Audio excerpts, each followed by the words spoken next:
Hello everyone and welcome to Blank First Page. My name is Lucas. What do my pants and my notebooks have in common? So I have different types of pants. I have inside pants, outside pants, and inside pants that are to be used in other people's homes.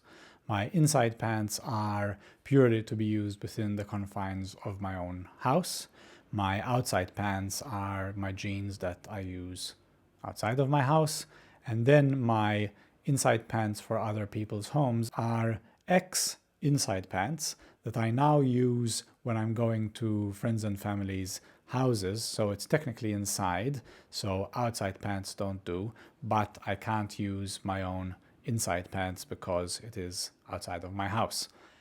Basically, these are pants categories, and what I'm talking about today are notebook categories. So I have a similar system for compartmentalizing the notebooks that I use, depending on the use and the situation that they're intended for. So on the desk here, I've got a selection for each of the 4 different notebook categories that I'm going to show in this video. We'll start off with the centerpiece of all the notebooks, and that is my everyday carry pocket notebook. I've been carrying a pocket notebook with me every day for the last decade. This is a general purpose personal notebook. It goes with me everywhere, and it houses a number of different things, primarily to-do lists, grocery lists. It's got my expense management system, and it is just a repository for every kind of random stray thought and chicken scratching that I want to put down on paper. The pocket notebook, my everyday carry, is the first point of contact. Now, since 2012, the pocket notebook has been exclusively a field notes notebook. I've got a selection of them here. They are the perfect pocket notebook, in my opinion, perfect size to fit in both a breast pocket of a jacket, t-shirt pocket, but most of the time they're just in a back pocket. In fact, they are primarily in my outside pants back pocket, which is a Levi's 511. The top of a field notes sticks out of that back pocket by about 1 centimeter, which is just enough to give you a bit of a grip and make for a swift release of the notebook from the pocket. Field notes also wear in beautifully. They get this nice character and texture once they've been used in and out of a pocket for a number of weeks. It's something I talk a lot about on this channel, but I haven't found a notebook that is quite as satisfying to use as field notes in all aspects. It wasn't always that way for me. For the longest time, I didn't have access to field notes, so I had to make do with various other iterations, such as a Moleskine type pocket notebook, this Fabriano pocket notebook, and things like this. Just the all-weather notebook, much thicker than any of the other notebooks, so a bit of a drag on the back pocket, but my notebook life very firmly revolves around the field notes notebook. The next category, which I'm assuming is the most common category of notebook across the population, is the work notebook. This is probably the category of notebook that I am least fussy about the shape, size, and form that it takes. And that's because I typically don't have any criteria that would restrict the type of notebook that's required. Mainly, my work notebooks live either on a desk or in transit via one of my bags. So really, if they're smaller than an A4 size, they can be anything. And the reason I say A4 is because my work bags are either a Belroy backpack or a Filson briefcase, in which any notebook up to an A4 size fits extremely comfortably. So I have a selection here from a few different types of jobs that I've had. When I was a salesperson, I primarily used reporter-style notebooks because I was on site a lot, so these kind of fit in a back pocket to varying degrees. But this kind of action is really handy for when you're on site and you just need to take a quick note. This is a notebook I made out of old flour bags. This is a hardbound Japanese desk notebook, a bigger and unfinished A5 size notebook. This is an interesting notebook with a cover.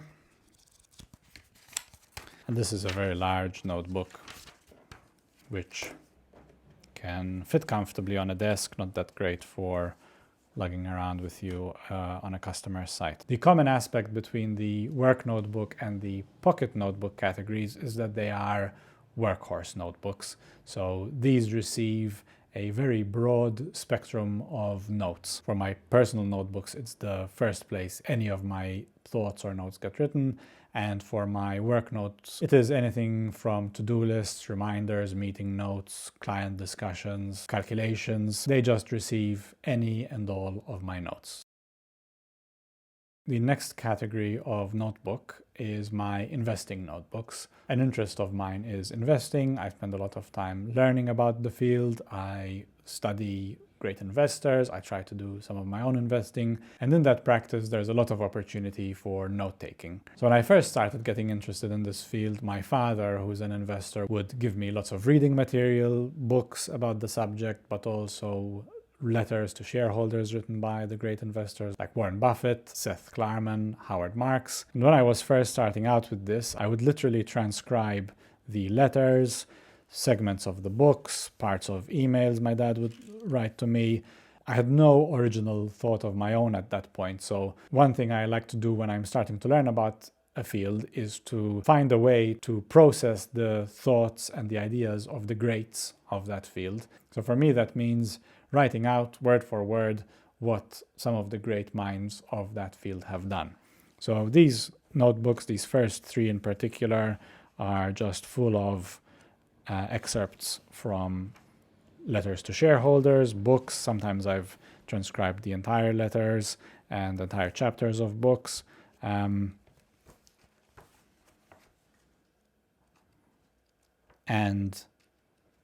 I have to say, it's a very effective technique, and there is nothing like it to truly immerse yourself in something. But nowadays, these investing notebooks have become much more of a workhorse type notebook, like the first two categories I was talking about, where the content isn't any longer about transcribing whole letters or whole chapters. It is more about the quick scratchings, writing down ideas that I have as I'm reading through company reports, working things out as I'm analyzing companies, making notes for myself to come back to.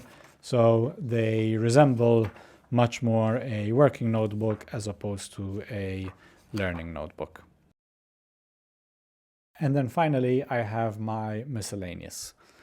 These are primarily notebooks that I start up for specific projects. There aren't many of these type because I find most projects are not large enough or substantial enough to warrant their own notebook, and all of the projects start out in my everyday carry pocket notebook. But if it develops into something larger that's going to take a bit more time, then I can dedicate a specific notebook to it. And here are some examples. First off, last year I was trying to teach myself how to make croissants, and that whole technique is incredibly detailed and quite complex and needs a lot of iteration to understand what you're doing, change things to suit your environment. You obviously have to keep track of those things, record your results, and make adjustments. So I chose field notes because I was going to be working in the kitchen. I needed something that would either go in my apron pocket or in my back pocket for quick access.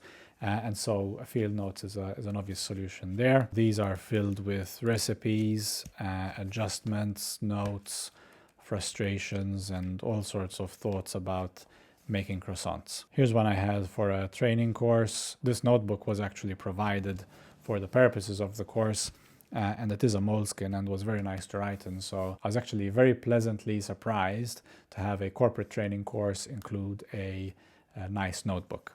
Then I've got this notebook here, which I'm using to develop a book/online course idea that I have. The method I'm realizing as I go through it, I think I subconsciously stole from Ryan Holiday. He's got this method of writing books where, as he's doing research, he takes down notes on cards, and then he files those cards based on category in this big box.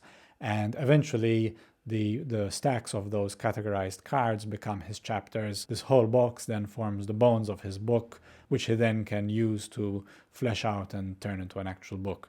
I'm using a similar idea where I'm using post-it notes to take down my notes as I'm reading different materials or as I'm thinking about things. And then I put those post-it notes into the separate pages of this notebook, which is a Muji notebook. And the fact that they're post-it notes gives me some flexibility to move them around. Because it's at the early stages of the project, I still need to figure out exactly what it's going to look like, how it's going to be organized. So I don't want to be committing pen to paper in a notebook yet, because I don't want to have to tear pages out. And I also want to be able to go back into the notebook and read things clearly, which, if there's a bunch of scratchings in there and just my random stream of consciousness thoughts, it's not conducive to an organized approach.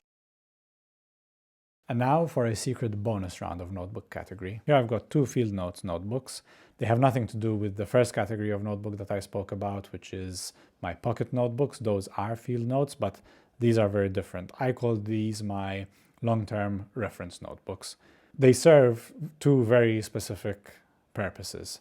The green one is my list of books to read. Essentially, about 80% of this notebook is dedicated to a single list. I have a whole analog process that filters the various book recommendations that I get, that only allows the best recommendations to land in this notebook. And then ultimately it is the notebook that I refer to when it is time for me to buy my next batch of books. My second reference notebook is kitchen related, and this has my collection of recipes that I really like, I make very consistently, has some notes about specific cooking techniques, has some family recipes, and it makes for a very quick reference book where I don't have to try and search for a recipe in a cookbook, or having to look up certain things like what temperature does oil have to be to make katsu chicken. All of those things are in here, and they give me a very quick reference when I'm in the kitchen making food. Helps me out a lot. So those are my compartmentalized categories of notebooks. Let me know if you've got your own categories that are different to these that I could maybe add to my own groups. As always, thank you for watching, and I'll see you in the next one.